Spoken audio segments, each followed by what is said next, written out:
차량용 반도체부터 품귀 현상을 빚더니 이제는 가전에까지 품귀 현상이 옮겨지고 있습니다. 한국이 나름 반도체 강국인데 왜 반도체 품귀 현상에서 벗어나지 못하는 걸까요?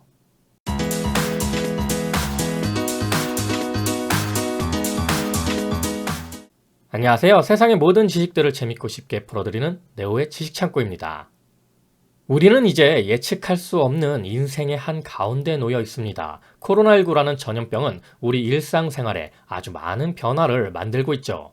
그리고 변이 바이러스의 출현은 코로나19가 쉽게 종식될 수 없는 존재임을 증명해주고 있습니다. 인류는 그동안 협력을 통해 문명을 이루어 번영해 왔습니다. 수많은 생물 중 인간이 지구를 지배할 수 있던 이유는 바로 이 협력 때문이라고 생각하는데요. 우리는 협력을 통해 많은 물건을 만들어 왔습니다. 그 중에 반도체는 인류 역사에서 이제는 없어서는 안 될 물건이 되었죠. 오늘은 그 반도체 이야기입니다. 코로나19 이후 차량용 반도체 품귀 현상이 퍼지기 시작하더니 이제는 자동차를 생산하기 어려울 지경이 되고 있습니다. 현대기아차 등 한국 자동차 기업들은 그나마 여유분을 비축했다는 소리가 있었지만 그마저도 이제 동이 났다고 합니다.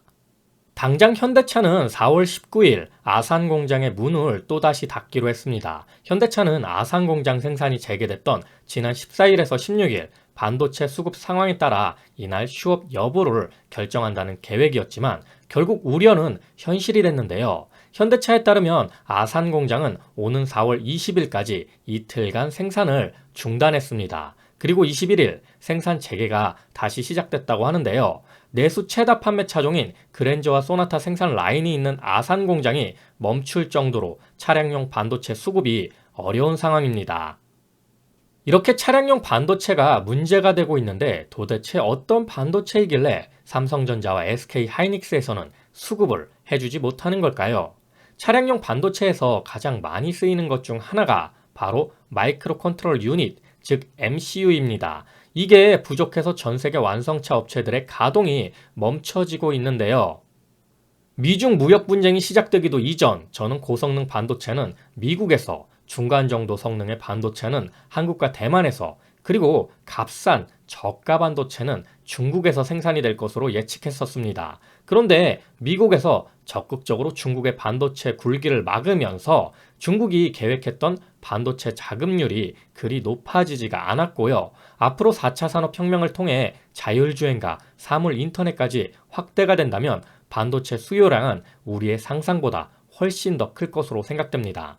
그리고 반도체는 갑자기 투자와 시설을 늘린다고 당장 뿅 하고 생산되는 것이 아니죠. 최소한 2, 3년의 시간과 조 단위에 달하는 어마어마한 투자가 동반되어야 합니다. 이런 상황에서 반도체 공급은 수요를 따라가지 못하는데 중국 기업들이 반도체 사재기에 나서고 있는 겁니다. CCTV에 들어가는 마이크로 컨트롤 유닛이 30배가 올랐다면 말 다 한 거죠. 중국 기업들이 이렇게 웃돈을 주고 사는 동안 전 세계 국가에서는 품귀 현상으로 몸살을 앓고 있는 겁니다.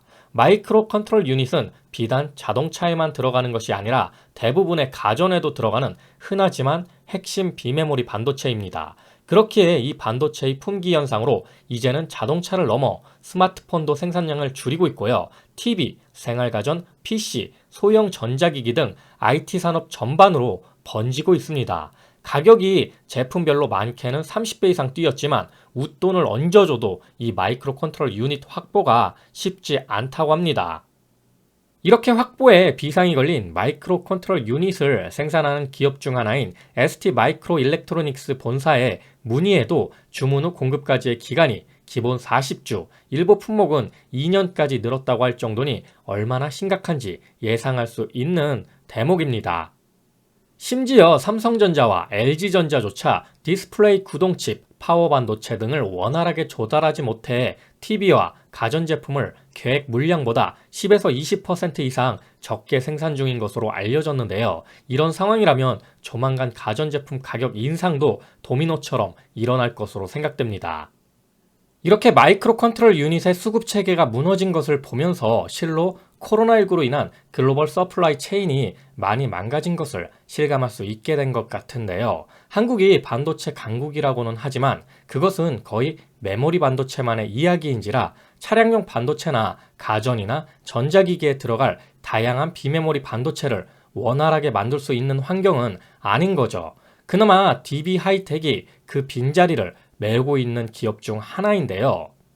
DB 하이텍은 최근 8인치 파운드리 수요 급증에 힘입어 지속해서 실적이 좋아지고 있습니다. DB 하이텍의 연결 기준 매출은 2018년 6,692억 원, 2019년 8,074억 원, 2020년 9,359억 원 등 해마다 큰 폭으로 늘어났죠. 올해는 역대 처음으로 연간 매출 1조 원을 넘을 것으로 전망됩니다. 웨이퍼 투입량은 지난해 월간 12만 2천 장으로 전년 대비 5천 장 늘었습니다.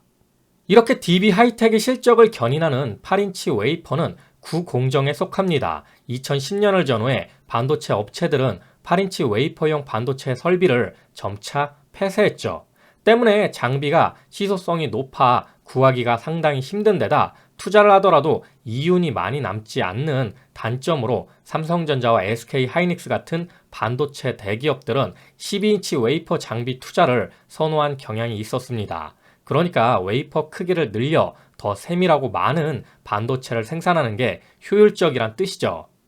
하지만 저렴한 반도체들은 8인치 웨이퍼에서 대부분 다품종 소량 생산이 됩니다. 따라서 국내에서 8인치 웨이퍼 비메모리 파운드리 생산에 주력하고 있는 DB 하이텍 같은 경우도 이미 연간 수주 물량을 대부분 확보한 상태에 주문이 밀려드는 상황입니다.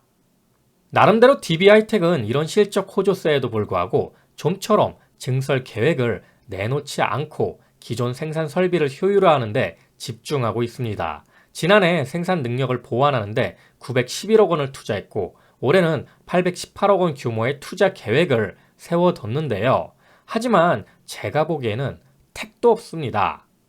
DB 하이텍은 삼성전자나 SK 하이닉스를 제외한 순수 파운드리 기업으로는 국내 최대 규모를 자랑하는데요. 다만 현재 가동률은 100%에 가까워 더 많은 반도체 일감을 받기 어려운 구조입니다. 증설을 하지 못하는 이상 이것도 한계가 있는 거죠. 여기에 최근 미국 텍사스에 있는 삼성전자와 NXP, 인피니언 등의 반도체 공장이 2월 한파로 가동 중단됐고 3월에는 일본 르네사스 반도체 공장에서 화재가 발생했습니다. 세계 최대 파운드리 기업 대만 TSMC는 14일 정전사고를 겪기도 했죠. NXP, 인피니언, 르네사스, TSMC 등 이들 기업은 차량용 반도체를 생산하는 대표적인 기업들입니다. 차량용 반도체도 대부분 8인치 웨이퍼에서 생산된다고 하는데요.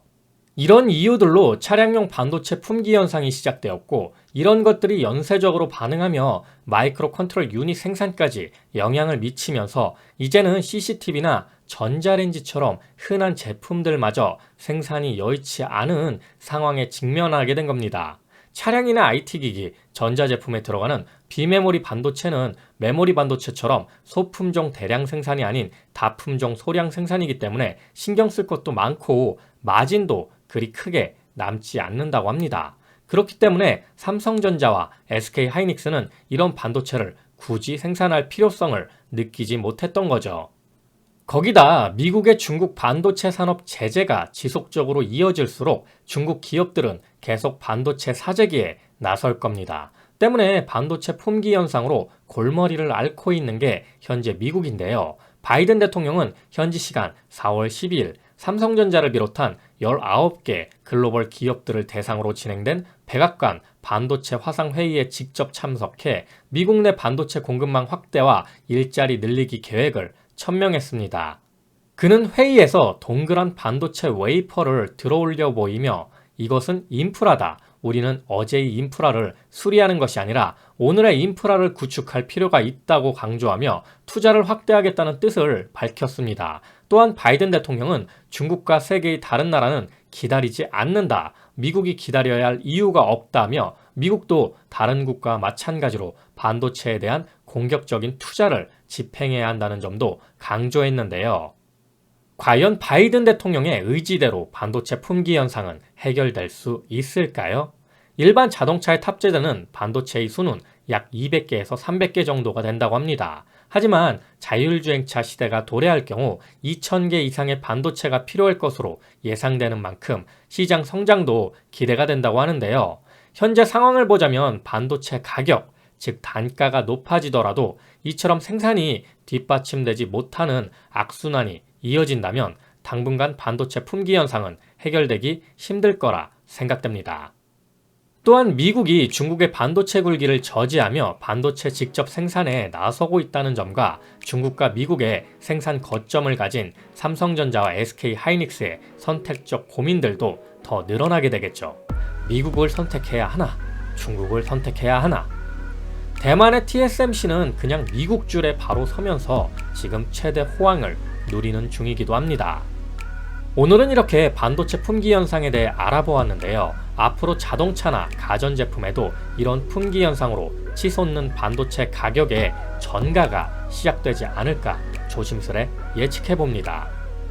자, 오늘도 내용이 재밌고 유익하셨다면 구독과 좋아요 꼭 부탁드립니다. 이렇게 항상 네오의 지식창고를 애청해주셔서 감사드리고요. 오늘 하루도 좋은 하루 되시길 기원하겠습니다.